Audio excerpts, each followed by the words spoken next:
gosh, I'm so excited to film this because, I mean, when else do I get to have a freaking Christmas tree in the background? Let's get started, shall we? Because we got quite a freaking stack of books to talk about. I mean, it's December and we're nearing the end of the year. I'm getting nostalgic. I'm thinking about all the things I've done this year, including read a lot of books. Specifically, what thrillers did I read? What romance books did I read? And I thought it'd be fun to make a specific video for each genre. So I'm going to talk about all the thriller books that I read in 2022. And we can chat on my favorites, my least favorites, and just all the fun things in between. So stick around for that.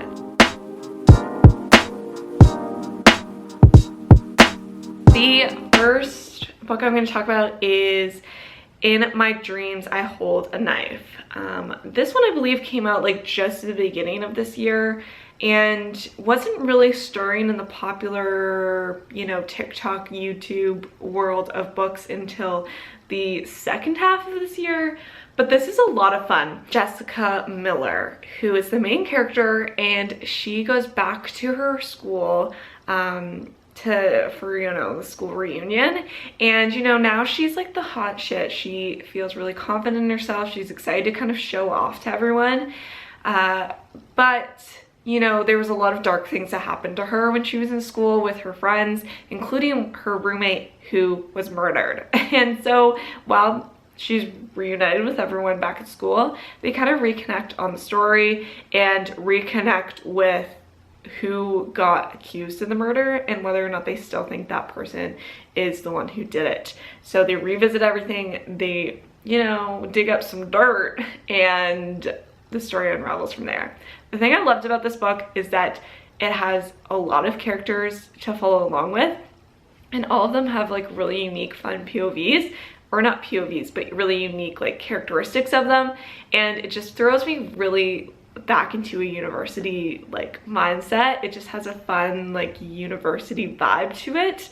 And, you know, the politics of like who's cool, who's not, who's sleeping with who, like, you know, the little drama, gossipish side of it. So I really enjoyed this. I highly recommend if you're graduated school and you missed school, pick this up because it'll put you back in the feels. And the twist at the end was mediocre. I overall give this book a 3 stars. I enjoyed the twist. Do I think the twist could have been better? Yes. I'm not going to be that type of person that tells you what the ending should have been, because I would do that for every book if I could. But let's just say I think it could have had a larger twist of the knife. And I listened to a podcast recently, and the cover says, "In my dreams, I hold a knife," but the killing thing was scissors. And so I agree with the podcast. I'm a bit confused. The Field by Erin Young. I gave this book 2 stars. It was so flat. I hated the main characters. The like drama behind, you know, this average like cornfield competing against the big agriculture cornfields was just not my cup of tea. And I just thought the twists were lame. The murder itself was kind of like lame. Like, this was just like one of those thriller movies you put on and you know the ending already, and the drama is like so kind of I don't know. 2 stars, don't recommend it. The Wife Between Us is a psychological thriller, and boy oh boy do I love psychological thrillers. I love watching psychological thriller movies because dang do they put me in a weird headspace, and I just kind of crave it. I don't know, it's kind of fun. Anyone else know what I mean? The Wife Between Us follows this main character who is giving the vibe of essentially a very jealous ex-wife. She had a very rich husband who, well, he divorced her, and she's now watching him with a new lady and just observing them and being overly critical. And then you start to see things slowly in the story transition to a different POV, or not necessarily different POV, but I don't want to give it away. I feel like I already have. And it's just so fun. I did not expect the twist that happened. And I love that the twist happens in the middle of the book. So you like fully get to dive into this new lens that you're now seeing from. I mean, that's the whole fun of psychological thrillers, is that you think you're looking through the specific lens and then all of a sudden it's like, no, you saw this story all wrong from the beginning. Here you go. So highly recommend. I gave this one, I think, 4 stars. I love the twist. Things felt a little like repetitive to psychological thrillers in a way, which is why I didn't give it 5 stars, but I do highly recommend it. It is a good one. Next up, The Escape Room by Megan Goldwyn. This is about a group of employees, I believe at a law firm. Please bear with me. A lot of these books I read a long time ago, but it follows a group of employees that work at a law firm and they're competing to like move up the ladder, you know, like competitive law firm-esque vibe. Are you with me? I bet you are. So they're all competing to be higher, and there's a couple employees that had like left or had even died while they were there. And anyways, we'll return to that in a second. But the employees that are still there fighting got an email like late at night that said, come to this place, we're gonna be talking, and this is kind of important because, you know, renewals and things are happening in the office, and if you want to be considered, you better be there even though it's after hours and whatever. So they all show up, they end up in an elevator. The elevator doesn't continue its path upwards and just gets stuck, and so now they're basically in an escape room. They get served with some clues and they have to solve them, and they realize the person that started the escape room has a motive, and it has a lot to do with their work culture. It was a lot of fun. It was a bit predictable, but I enjoyed the different like banter that happened within this. There was like a lot of banter around like workplace relations and like how much you made versus I made versus like how much work you've put in versus I've put in. I don't know, I found it kind of fun, like the aggressiveness between each character, and then also just like their past and why they care so much about their career. I thought it was kind of neat. I gave this a 3 stars. Again, twist wasn't that great, but the characters were fun. So average read. The First Day of Spring by Nancy Tucker. Dang. This is a bit of a weird one. It hit me in a bit of a different spot. Essentially, this follows Chrissy, an 8-year-old. Killed a boy in her neighborhood. All right, that's just how it starts. I'm not giving anything away. Chrissy, an 8-year-old, killed a boy in her neighborhood, and you're following her POV. And it's just very fascinating to get like a completely different POV than you typically would get in a thriller. It's a bit disturbing, and it does follow a lot about like how a child is raised can really affect what they do in their life thereafter. If you love that kind of concept of like social work or upbringing and its effects on people's like mental health, this dives so deep into that. My favorite part about this is that the author she graduated from Oxford and has a degree in experimental psychology. So I feel like the way she talked about the psychology of the main character and how Chrissy, this 8-year-old, or more so why she acted the way she did, was so well written. Like I just completely understood and started to really feel for Chrissy. Even though she did some terrible things. So it was really interesting, and I do recommend. I think I gave this 3 stars. You kind of know what happens right from the beginning, and nothing necessarily extra happens, but you follow along the psychological portion of Chrissy, which if you're fascinated by that, you'll be fascinated by the story. House Across the Lake by Riley Sager. This is my first Riley Sager book I've ever picked up, and I know he's written a bunch, and after reading this, potentially my thoughts on him is that he writes them too quickly. I hated this book. I think I gave this a 2, maybe 1 stars.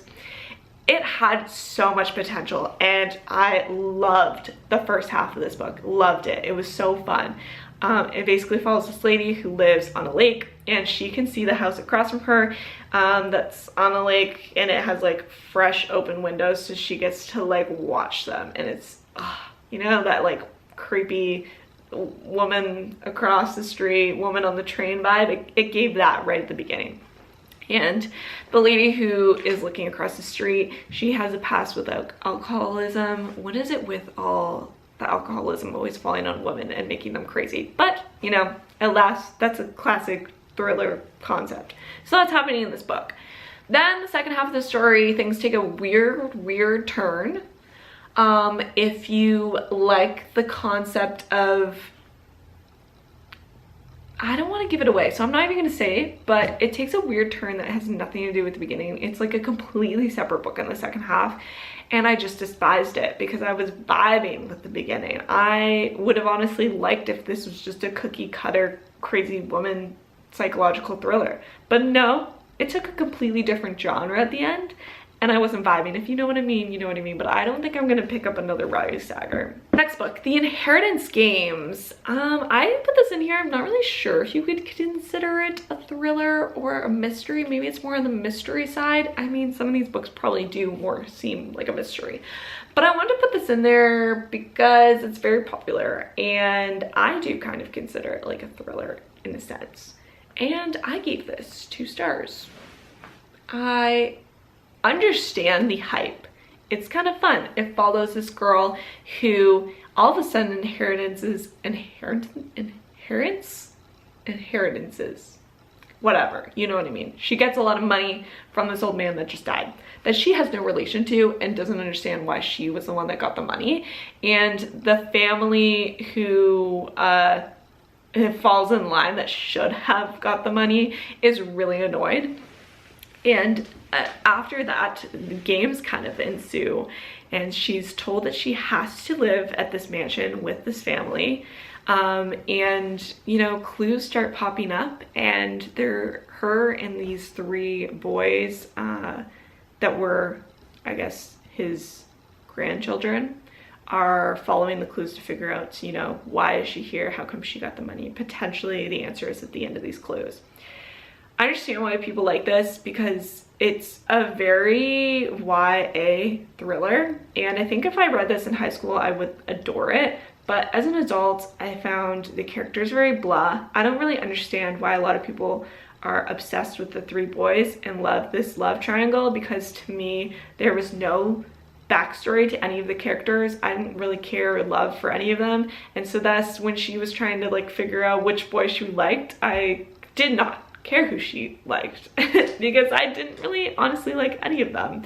And the games themselves were fun to follow along with, but they were so slow. But yeah. All right, 4 more books here, and then I'll tell you my favorites and least favorites. The It Girl by Ruth Ware. This follows along similar to In My Dreams I Hold a Knife. If you like that book, you might like this one as well. Similar vibes, except this one's more of the adult version. This follows April. She was the first person Hannah Jones met at Oxford.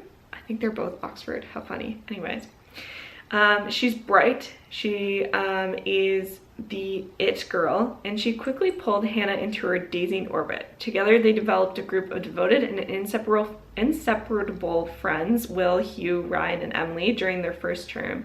By the end of the year, April was dead. Now, a decade later, Hannah and Will are expecting their first child, and the man convicted of killing April, former Oxford porter John Neville, has died in prison. Hannah is relieved to have finally put the past behind her, but her world is rocked when a younger journalist comes knocking and presents new evidence that Neville was maybe innocent. I really enjoyed this. I gave this a 4.5 stars. The characters in the university, first off, they're so fun, and I loved the like kind of annoyance with each other. Like some of them played tricks on each other, and you kind of hate them all for a different reason, but also love them all for different reasons. Great character development. Then, you know, the twists were really good. I loved the twist. The ending could have been a bit better, but there was a great twist here. And it really made me think. Like, the entire time I thought it was a specific person, but then, you know, it made me question it. And then, you know, it might have circled back around. I don't know, maybe, I'm not telling you, but I love this book. Threw me into a university vibe. It gave me fun banter, and the twists were fun. Next up, Stay Awake by Megan Golden. See, I really liked Megan Golden this year. This one is about Liv. Every time she falls asleep, forgets everything that happened previously. So she's being chased, essentially, is what we are understanding. But every time she falls asleep, she can't remember. So we're kind of like with her POV, understanding that she's being chased and that she doesn't really know a lot of the why because she hardly remembers a lot of her past. Really didn't know who to trust or who not to trust. Gave this a 4.5 stars. Wrong Place, Wrong Time. This follows the main character, which I don't remember her name, but she is a mother and she sees her 17-year-old son commit a murder outside their house. Yes, that's how it starts. But when she wakes up in the previous day. So before he had murdered the person. And then the next time she falls asleep, she wakes up in a previous other past time. And every time she goes to bed, she keeps going to previous and previous.